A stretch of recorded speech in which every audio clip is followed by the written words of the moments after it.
Hey there, and thanks for popping in real quick. I know it's been a while, but the world's a little crazy right now, and I'm trying to do the best that I can with the time that I'm given. So before I did a review on this Bluedio T-Elf2 Bluetooth headset, and I was pretty happy with what I had there for $12 after about 8 hours of use, just getting a feel for it. Well, here we are a month to a month and a half later, and the problems start to emerge. The Vault-Tec branding does not come standard on these. I did a little vinyl work. But anyways, after the first couple weeks out jogging with these, the left and right Bluetooth pieces would stop communicating with one another. So I would lose sound completely in the left while the right was still good. This would last about 10 to 30 seconds, which is not a long time, but if you're holding your breath, it feels like a lot longer than it actually is. So it was irritating, and it would happen sporadically, maybe once or twice every 2 or 3 times I went jogging. So not all the time, but enough that it was noticeable.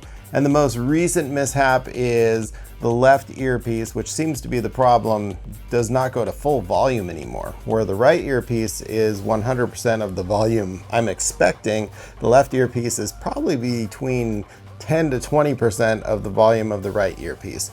Now, my wife doesn't have that problem with hers, but she uses them a lot less. So it may be something that happens over time regardless, and I don't know yet, but I know it's happening with mine. Other than that, I still get about 6 hours out of each charge. I don't know how long I need to recharge the case. I charge it out of habit every couple days anyways. So the battery life is still good. The sound quality is okay. But again, a month and a half in, I have one earpiece failing completely, and that's not great for me. It was only $12 when I bought it, so I guess I can't complain too much. But at the same point, a month and a half, if I would have bought these at full price at $30 or $40, I'd have been pretty pissed. Not going to try and do a return with Amazon because it was $12. I just know that I will probably pick a different brand in the future to try out, and that's all I've got for that.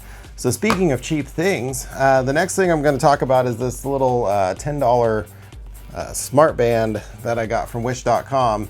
I would have liked to talk to you about it sooner, but it took about 3 months to get here. So it is what it is. I've had it for about a week now, and I'll go over some of the features, the things I like and the things I don't like. So I'll do that pretty soon, and thank you again for checking in. Everybody stay safe and stay healthy.